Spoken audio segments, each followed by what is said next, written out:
जी, कमलनाथ जी कह रहे हैं कि जो लोग कांग्रेस छोड़कर गए वो दोबारा से आना चाहते हैं, ऐसा है क्या? अब कोई सपना देख रहा हो तो देखता रहे, उसके लिए हम कुछ नहीं कर सकते, क्योंकि एक मौका मध्य प्रदेश की जनता ने कमलनाथ जी को दिया। हम सब लोग 40-40 साल से कांग्रेस पार्टी के लिए काम किया, हमारे पोलिंग कार्यकर्ताओं ने काम किया। हाँ। और जब हमारी एक लक्ष्य था कि हमें भारतीय जनता पार्टी को हराकर कांग्रेस की सरकार बनानी, उसमें हम कामयाब हुए। और कामयाब होने के बाद 15 माह की सरकार में जो दुर्गति कमलनाथ जी की सरकार ने की, एक कार्यकर्ता की नहीं, हम मंत्रियों की भी दुर्गति जो की गई है, उसी का परिणाम है कि आज हम भारतीय जनता पार्टी की सरकार में दुर्गति हुई जिसकी वजह से आपने पार्टी को छोड़ दिया। दिग्विजय सिंह ने खुला चैलेंज दे दिया है और कह रहे हैं कि अगर सत्ता में वापसी आई तो देख लेंगे। क्या देखेंगे? देखना होता तो पहले ही देख लेते। अगर देख लेते अच्छे ढंग से तो सरकार ही नहीं जाती उनकी। तो देखने में उनकी नजरें अब धुंध पड़ गई हैं, क्योंकि उम्र भी ज्यादा हो गई है। आपसे सवाल है महेंद्र जी कि नाराज भाजपा महाराज भाजपा का भी और आरोप यहां पर कांग्रेस लगा रही है, इस पर आपकी टिप्पणी क्या है? भारतीय जनता पार्टी में एक ही भाजपा है और वो है कमल का फूल। इसके अलावा जितनी भी भाजपा बनाई गई है, ये सब कांग्रेस पार्टी के द्वारा बनाई गई है। Only one party, that is BJP, कमल का फूल। राजवर्धन जी, विपक्षी भी आरोप लगा रहा है कि उद्योग व्यापार मध्य प्रदेश में बीजेपी की सरकार में बर्बाद हो चुका है, इस पर क्या कहेंगे? मेरे ख्याल से उनकी स्मरण शक्ति बहुत क्षीण है।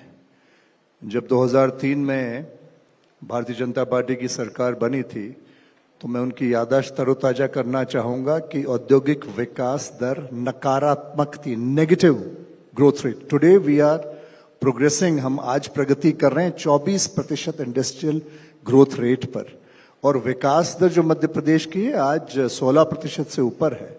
हमारा एक्सपोर्ट्स बढ़ रहा है, हम कृषि कर्मण पुरस्कार लगातार ले रहे हैं, हमारा इंफ्रास्ट्रक्चर इंप्रूव हुआ है, हम वाटर सरप्लस स्टेट हैं, हम इलेक्ट्रिसिटी सरप्लस स्टेट हैं। तमाम मापदंडों पे हम कहीं आगे हैं। क्योंकि बड़ी संख्या में यहाँ पर मैं देख रही हूँ कि युवा भी मौजूद हैं और बहुत बड़ा मुद्दा होता है नौकरियों का।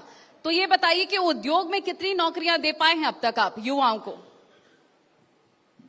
देखिए, हम अगर कैटेगोरिकली देखें तो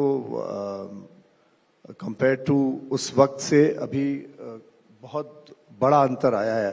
प्रैक्टिकली 122% जंप है। और बड़े बड़े जो सबसे ज्यादा रोजगार देने वाली इंडस्ट्रीज हैं, उनमें से मैं ये कहूंगा कि मध्य प्रदेश के पास आज एक मेगा टेक्सटाइल पार्क है, जो देश में 7 हैं। टेक्सटाइल और गारमेंट्स जो एक जमाने में साउथ का डोमेन हुआ करती थी, त्रिशूर वगैरह, मुख्यमंत्री जी ने कुछ वर्षों पहले पहल प्रारंभ करी। आज गोकुल दास हमारे यहाँ हैं, बेस्ट कॉर्पोरेशन हमारे यहाँ है, हमारा प्रतिभा सिंटेक्स अच्छा कर रहा है। इस मेगा टेक्सटाइल पार्क की ही मैं बताऊं, यहाँ पे हम प्रत्यक्ष अप्रत्यक्ष रूप से 2 लाख लोगों को रोजगार देने की स्थिति में रहेंगे। जो हमारा GIS जनवरी में हुआ, उसमें 15.5 जो लाख करोड़ के जो इंटेंट साइन हुए, translating into about 30 lakh employment, उसमें ऑलरेडी हम करीब करीब 2 लाख करोड़ के जो इंटेंट थे उनको ग्राउंड पे ला रहे हैं, जो नेशनल एवरेज से कहीं ज्यादा है। एवरेज नेशनल एवरेज कन्वर्जन का अबाउट 10% है, हम लोग वेल ओवर 15% हैं। और एक और बात मैं आप सबको बताना चाहूंगा कि जिस दिन शिवराज सिंह ने शपथ ली मुख्यमंत्री की, उस वक्त कोरोना यहाँ आ गया था। हम करीब ये जो 3.5 साल का हमारा कार्यकाल था, उसमें 2 साल करीब कोविड में गए। उस कोविड के दौरान भी हमने 0 मैन डे लॉस होने दिया है। किसी भी तरीके से कहीं भी ऑक्सीजन नहीं मिल रही थी, बड़ी मुश्किल से ऑक्सीजन। आज आइनॉक्स का प्लांट हमने स्टैब्लिश किया है मोहासा बाबई में, जो देश के सबसे बड़े ऑक्सीजन प्लांट्स में से हैं। तो हर क्षेत्र पे हमने काम किया है। ठीक है, तो राजवर्धन सिंह का कहना है कि बेरोजगारी को लेकर भी बहुत सारे काम उनकी ओर से किए गए हैं, क्योंकि विपक्ष लगातार इसे लेकर हमलावर है, तो काम करना भी बेहद जरूरी है। महेंद्र जी, आपके पास आते हुए, क्योंकि जो ज्यादा क्षेत्र हैं मध्य प्रदेश के वो ग्रामीण हैं, उन क्षेत्रों में विकास हो सके, पंचायतों में ज्यादा डेवलपमेंट देखा जा सके, उसे लेकर वो 5 बड़े काम जिन्हें आप गिनाना चाहते हैं। देखिए, मैं मध्य प्रदेश में जो मैंने अभी तक देखा है, ऑब्जर्व किया है, इस विभाग का मंत्री बनने से पूर्व भी और आज भी, मध्य प्रदेश के अंदर जो हमें टारगेट प्रधानमंत्री आवास योजना का मिला था, करीब 38 लाख का टारगेट था, जिसमें से 36 लाख मकान हमारे बनके तैयार हो गए हैं और इस कार्य के लिए भारत देश में हमारा द्वितीय स्थान आता है।